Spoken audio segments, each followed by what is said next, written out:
Assalamualaikum sahabatku, terima kasih sudah mengklik videoku. Tapi sebelum kalian nonton video ini sampai akhir, bantu aku untuk ngembangin channelku yuk, dengan cara klik tombol subscribe. Aku ulang lagi ya, dengan cara klik tombol subscribe. Terima kasih yang sudah subscribe, semoga urusan kalian dipermudah Allah. Pada video kali ini kita akan membahas kuis konsep pembelajaran jarak jauh topik ke-1. Nah, setelah kita belajar materinya, kita diharuskan mengerjakan kuis dan akan terlewati bila skor minimal 70%. Nah, ayo kita kerjakan bersama kuisnya. Siap ya? Nah, mulai. Nah, kuis konsep PJJ tahap 1 topik 1 ya, kita klik start quiz. Nah, prinsip pembelajaran jarak jauh yang utama harus dipahami oleh orang tua adalah A. Memberikan tujuan sesuai target capaian kurikulum. B. PJJ dilakukan melalui penggunaan teknologi sebagai sumber utama. C. Memberikan pengalaman belajar yang bermakna. D. Menyamaratakan kondisi minat dan fasilitas belajar siswa. Nah, yang lebih tepat adalah yaitu memberikan pengalaman belajar yang bermakna bagi siswa. Kemudian kita klik next. Soal berikutnya, di antara tujuan pembelajaran jarak jauh berikut yang berkaitan langsung dengan proses belajar siswa. Nah, ini kata kuncinya adalah berkaitan langsung dengan proses belajar siswa. A. Mencegah penyebaran dan penularan COVID-19 di satuan pendidikan. B. Memastikan pemenuhan hak belajar siswa dalam situasi darurat COVID-19. C. Melindungi warga satuan pendidikan dari dampak buruk. D. Memastikan pemenuhan dukungan psikososial guru, siswa, dan orang tua. Nah, ini yang langsung dengan proses belajar siswa adalah memastikan pemenuhan hak belajar siswa dalam situasi darurat COVID-19 yang B. Nah, selanjutnya kita klik next. Nah, soal berikutnya, COVID-19 berdampak siswa belajar di rumah melalui pembelajaran jarak jauh. Menurut Anda, bagaimana memilih pendekatan pembelajaran jarak jauh yang efektif? Nah, kata kuncinya yang efektif. Yang A. Dilakukan secara daring dalam jaringan atau online. B. Dilakukan secara luring luar jaringan dan atau offline. Kemudian yang C. Kombinasi antara daring dan luring. Yang D. Disesuaikan dengan ketersediaan fasilitas belajar. Yang efektif adalah takutnya yang efektif adalah berarti disesuaikan dengan ketersediaan fasilitas belajar siswa. Kita klik next. Kemudian soal berikutnya adalah pembelajaran jarak jauh tidak selalu dilakukan secara daring atau dalam jaringan, tetapi saat dilakukan melalui luring luar jaringan. Apa saja yang termasuk media belajar luring? Berarti yang ditanyakan adalah yang luring. Nah, apa saja yang di luar jaringan? Apakah A. Video pembelajaran, B. Buku sekolah elektronik, C. Program belajar melalui televisi, D. Grup WhatsApp. Nah, yang betul adalah yang secara luar jaringan adalah program belajar melalui televisi. Kemudian kita klik next. Nah, kemudian soal berikutnya adalah pembelajaran jarak jauh yang bermakna dapat dirancang melalui strategi 5M. Berikut ini yang bukan. Nah, ada kata bukan, pastikan ini bukan. Nah, yang bukan termasuk strategi 5M.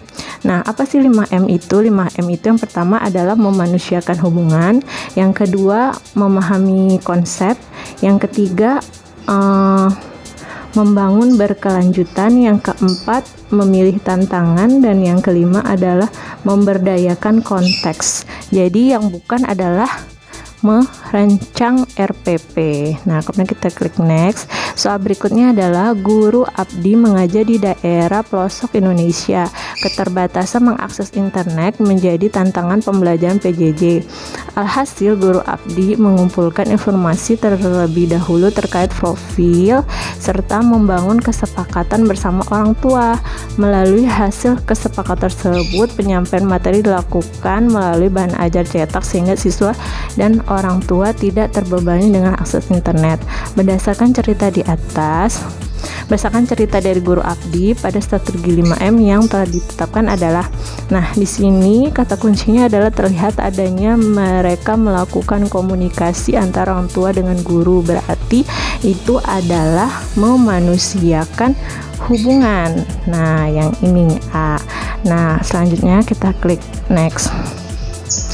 Masih dari cerita Guru Abdi, selain menggunakan bahan ajar, Guru Abdi merancang kegiatan belajar yang bisa mencakup lebih dari satu pelajaran. Apa strategi 5M yang dilakukan? Nah, kata kuncinya adalah di sini merancang kegiatan belajar yang mencakup dari satu pelajaran. Berarti ini adalah memberdayakan konteks, ya, yaitu melibatkan sumber daya dan kesempatan di komunitas. Berarti yang D, memberdayakan konteks. Nah, kita klik next. Kemudian, menurut Anda bagaimana penerapan strategi 5M membangun keberlanjutan? Nah, kata kuncinya membangun keberlanjutan. Keberlanjutan ini yaitu terkait dengan umpan balik. Berarti yang A, memberi umpan balik dan refleksi pada setiap penugasan yang diberikan. Ya, kalau menyediakan pilihan jam belajar, memetakan profil siswa dan orang tua, membangun kesepakatan dengan orang tua, ini yang BCD ini adalah memanusiakan hubungan kan. Nah, berarti yang A. Nah, kita klik next. Selanjutnya, pembelajaran jarak jauh membuat guru, siswa, dan orang tua untuk saling terlibat. Tantangan yang dikeluhkan orang tua merasa terbebani dengan tugas yang diberikan guru. Sebagai solusi, strategi 5M memanusiakan hubungan dapat menjawab tantangan tersebut. Apa saja yang bisa menjadi topik diskusi antara guru dan orang tua dalam strategi memanusiakan hubungan? Yang mana? Nah, memanusiakan hubungan itu berarti membuat relasi positif antara guru, murid, dan orang tua. Bisa cara belajar, bisa kebiasaan murid di rumah, kemudian juga bisa latar belakang keluarga, kemudian bisa juga pekerjaan orang tua dan waktu mendampingi anak, kemudian juga bisa perkembangan dan proses belajar anak. Berarti semua jawaban adalah benar, berarti yang D. Nah, kemudian kita klik next. Nah, soal berikutnya adalah, selain strategi memanusiakan hubungan, pelibatan orang tua dalam pembelajaran jarak jauh dapat dilakukan melalui strategi memilih tantangan. Bagaimana guru dapat melibatkan orang tua untuk menerapkan strategi memilih tantangan? Nah, memilih tantangan itu berarti menguasai keahlian melalui proses yang berjenjang. Berarti dapat dilakukan dengan memberikan pilihan media atau cara untuk belajar atau melakukan tugas. Nah, dapat juga dengan menyusun jadwal belajar bersama anak. Berarti jawabannya adalah menyusun jadwal belajar bersama anak. Nah, kita akhiri finish quiz. Nah, kita lihat skornya. Sedang loading. Oke, alhamdulillah sudah dapat 100%. Berarti kita bisa dapat lanjut ke topik berikutnya. Klik untuk melanjutkan. Nah, sampai berjumpa lagi di tahap kuis berikutnya. Dadah. Assalamualaikum warahmatullahi wabarakatuh. Semoga bermanfaat.